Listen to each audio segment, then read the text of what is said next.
Ni intambara idasanzwe iriko iravugwa iriko irabera mu ishamba cimeza rya Kibira. Bamwe bati ni abasoda b'u Rwanda binjiye mu gihugu c'u Burundi bakinjira mu ishamba rya Kibira kugira ngo baze kurwana n'imigwi yitwaje ibigwanisho ya FDLR ndetse na FRN igwanya ubutegetsi bwa Kigali. Abandi nabo bakabivuga ukundi gutandukanye. Ese ukuri kunyegeje muri ibi koba ari ukuhe? Niteka n'umunezero ntangere vyo gusubira kubana namwe abanywanyi bacu mubana natwe mu makuru n'ibiganiro vya misose tubandanya gushikiriza kuri no mbonesha kuri yacu kandi yanyu Umuhuza TV. Uyu numwe tugiye kubageza ko amakuru y'ibiriko biravugwa bigezwe ko ngaha mu gihugu c'u Burundi. Namakuru tuzogoroka nini ko biriko biravugwa mu gisata c'umutekano cane ko biriko biravugwa ku ntambara imaze imisi iriko iraba mu ishamba cimeza rya Kibira. Aho bamwe bamaze gutangaza ko hari aba FDLR ndetse n'aba FRN. Iyi akaba ari imigwi ibiri yitwaje ibigwanisho ibarizwa muri Republika y'Intwaro Rusange ya Kongo igwanya ubutegetsi bwa Kigali yoba imaze igihe icumbitse mu ishamba cimeza rya Kibira. Kuri ubu rero hariko haravugwa intambara imaze indwi zibiri hagati y'igisirikare n'abagwanyi ba FDLR bari bamaze igihe barashinze ibirindiro bishika bitanu ngo vya bimaze kubomogwa muri iyi minsi. Iyi FDLR akaba ari kirobere c'abanyarwanda harimwe abagirizwa kuba barakozeho nyabwoko mu mwaka w'igihumbi kimwe amajana 1994 mu Rwanda. Uyu bikaba bivugwa ko ari umuhari wari ucuditse bikomeye namwe mu bategetsi bakomeye ngaha mu gihugu c'u Burundi cane ku ntwaro ya President Nkurunziza na General Guillaume Bunyoni. Ni byinshi tuza kugaruka ko cane ku biriko biravugwa muri iyi ntambara, aho bivuga yuko bamwe bati ni igisirikare cy'u Rwanda cyo bakiriko kirinjira ku butaka bw'u Burundi kugira ngo kije kugwana n'abaroberi. Abandi bati hoba hariko harategurwa intambara idasanzwe muri aka karere ka Afrika y'ibiyaga binini. Navyo turaza kubigaruka ko mwido nido yano makuru.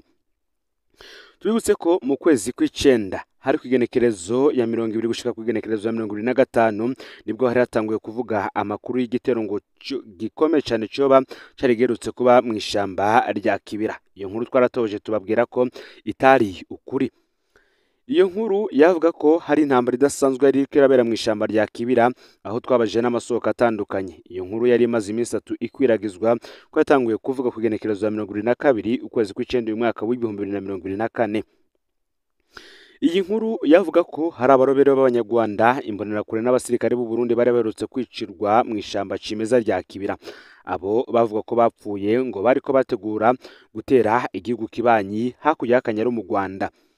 Ni mu gihe kandi ari n'imbuga ico gihe zari zatanze ibitigiri vyo bapfuye havugwa abashika 180 ndetse hari n'amashusho ateye ubwoba y'abavuga ko bapfiriye yariko arahanwa muri ico gihe. Ico gihe twarabashije kwegera amasoko yacu mu gisirikare cy'u Burundi no mu iperereza ry'u Burundi atumenyesha ko atantambara yigezwa mu Kibira. Imiriro zose by'igisirikare cy'u Burundi mu Kibira vyari bitekanye. Hari kandi n'izina n'ifoto zari zatanzwe ko vyoba ari vy'umukoloneli avuga ko yishwe muri iyo ntambara. Tubajije abasirikare b'u Burundi twasanze iyo foto ya Major Renova Ndayizeye yaraherutse kwicwa n'inkuba muri Republika y'Intwaro Rusange ya Kongo. Ni mugihe kandi twaronse n'amasoko mu gihugu kibanyi cy'u Rwanda nayo nyene yemeje ko ivyo twabwiwe n'inzego z'u Burundi nabo nyene bavuze ko atantambara yigeze iba mu Kibira. Amasoko yose yavuze ko iyo ntambara isa yariko iravugwa yabaye muri Munyonyi umwaka w'2019 ahitwa Marura mu Kibira. Ico gihe intambara ntiyari isanzwe. Ikirindiro c'abasoda b'u Burundi carabaye nk'igifuswe, umukuru w'ikirindiro aricwa. Iyo ntambara yabaye iyindi ntambara bikaba bivugwa ko yabaye mu mwaka w'2021 ku musozi tw'inyoni mu Kibira nyene. Abenshi bati ntibari bazi ico amakuru yariko arakwiragizwa yavuye ko nico yazananye. Ico twabonye coco nuko habayemwe gufatanya inkuru ivuga abasirikare b'abarundi hafi 15 bari baherutse gukubitwa n'inkuba ahitwa Kare muri Republika y'Intwaro Rusange ya Kongo, aho abasirikare bane bapfuye ico gihe.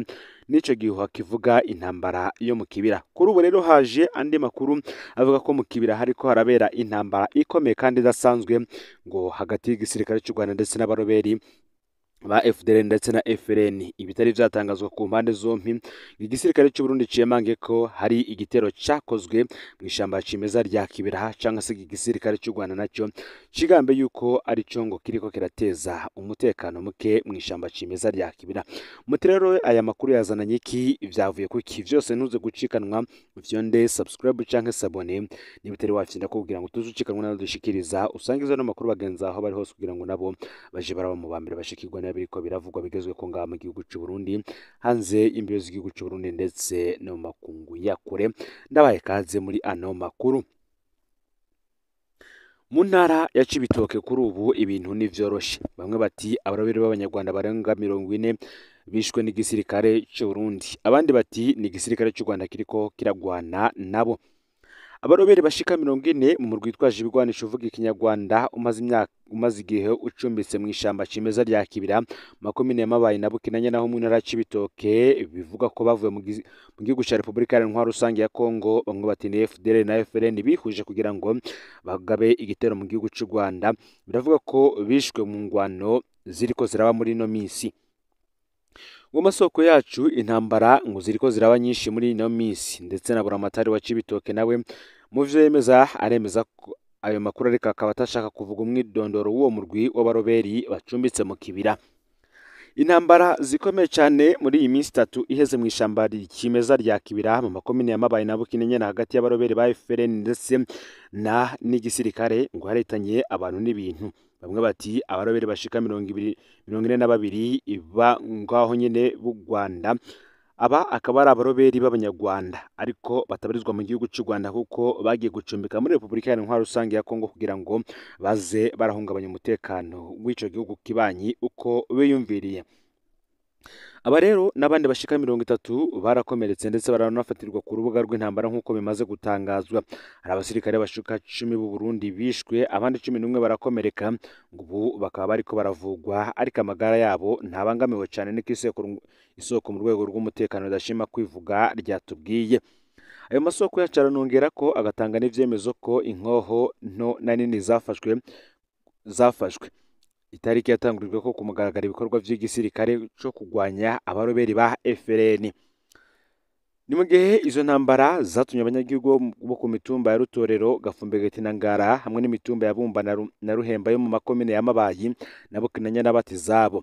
Ati ubu jewe n'umuryango wanje ugizwe n'abantu 11 twarataye urugo tuja ku mugwa mukuru wa komine Mabayi aho twahungiye.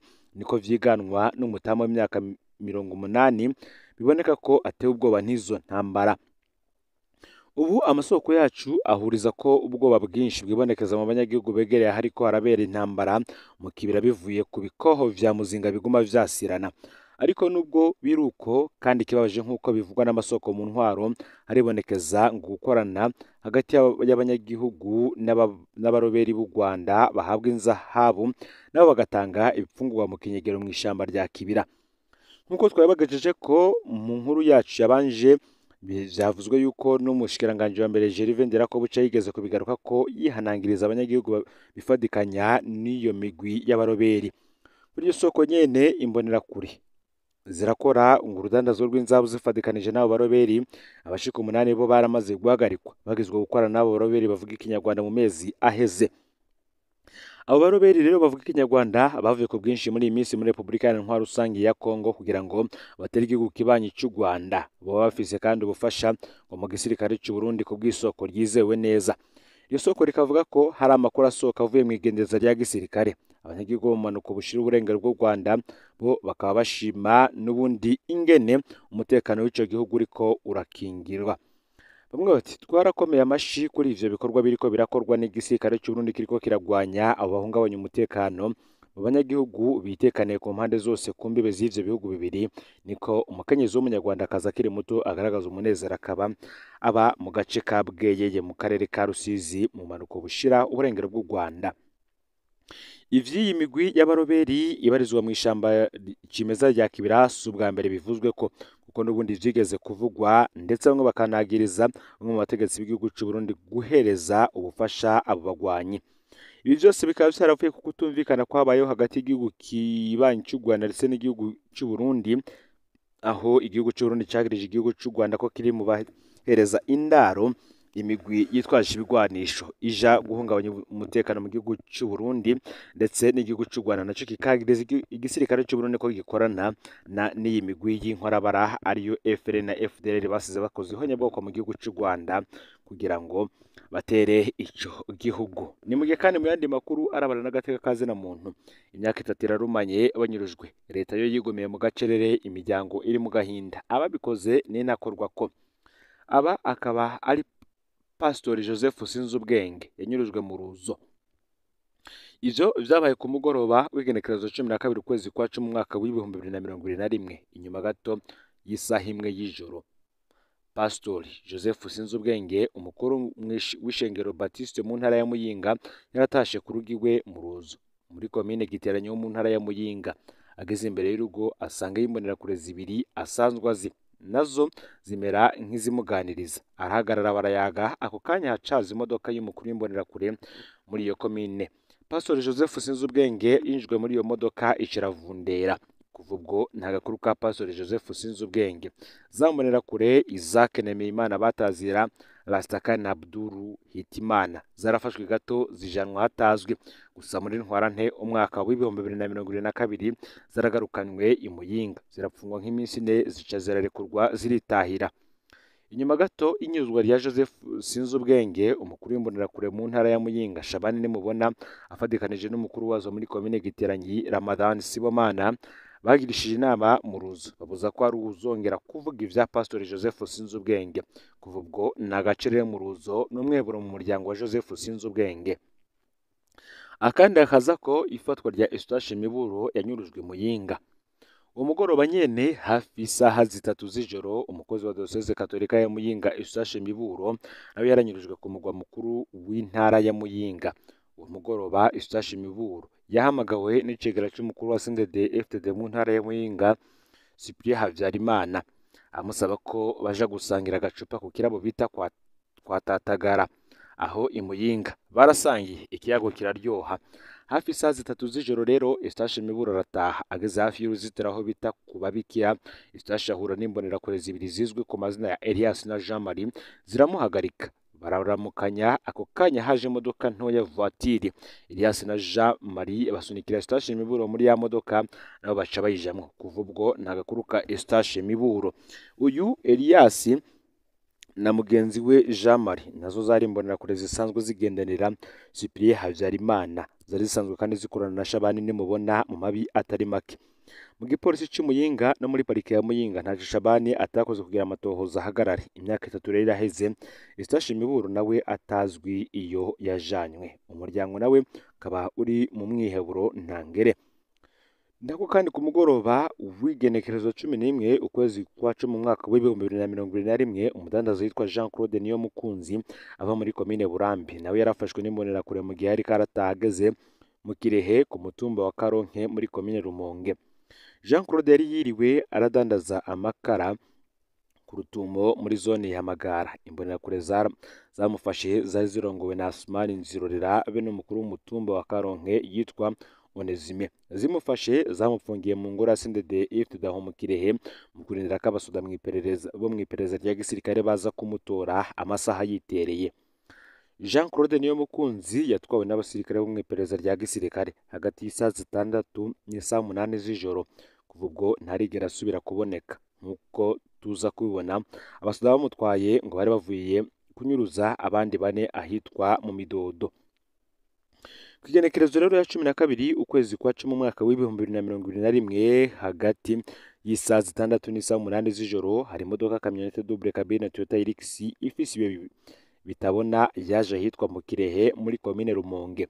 Iyo modoka yarimwe abantu bambaye impuzu z'igisirikare. Imodoka yasigaye aho mu Kirehe icunzwe n'imbonerakure yitwa Asumani Nzirorera ije imbere y'aba basirikare ibajana ku rugo rw'umukuru w'agacimbiri ka Midodo Alexis Nimubona. Iryo joro abo basirikare bafashe umutama Alexis Nimubona, umuhungu wiwe Eric Nduwamungu, umuhungu wiwe Gabriel Nsabiyumva ndetse n'umukozi we Filimini Ntiranekura. Abo bantu bose ntibarigera basubira kuboneka bavuye mu Midodo. Abasoda bahitanye Jean Claude Niyomukunzi hamwe yarafungiwe mu gasho ka CNDD-FDD. Kugenekerezo rero ya 21 gitugutu umwaka w'ibihumbi 2021 iperereza ry'u Burundi ryarahagaritse Asumani Nzirorera na Onezime kugira basigure iyo bashize abo bantu bose. Nabo bamenyeshe ko babashikirije Lieutenant Colonel Libere niyo nkuru yari cegera cy'umukuru w'iperereza rya gisirikare GD ari kumwe na Adjudant Major Onesphore Ndayishimiye batazira Braddock hamwe na Adjudant Chef Jean Bosco ayishakiye bose bakora mu iperereza rya gisirikare. Asmani na Onezime ntivyatevye kurekurwa kubera Libere niyo nkuru yemeje ko ari we yabatumye ko ivyo bakoze. abasoda basubizwa mu kazi muri ntwara n'umwaka w'ibihumbi 2022 barungikwa mu bikorwa vy'igisoda hanze y'igihugu uwo mwaka nyene. Kunyuruza abantu nta murwi n'umwe bisiga. Muri uyu murwi abantu indwi banyurujwe harimwo abahutu n'abatutsi, harimwo n'abanywanyi ba CNDD-FDD ndetse n'umuseneri umwe. Uyu Pastori Joseph Sinzubwenge yari yarahoze atwara amashengero y'ababatiste mu Burundi bwose kuva mu mwaka w'ibihumbi 2020 gushika mu mwaka w'ibihumbi 2011. Muri iyo myaka yarafashije rwose CNDD-FDD kiri ku rugamba. Yahoze ashira imfungurwa abagwanyi bakiri mu kibira, akongera akabafasha kubavugira mu makungu. Mu rugo iwe carazira kwinjira mu migambwe itavuga rumwe na CNDD-FDD.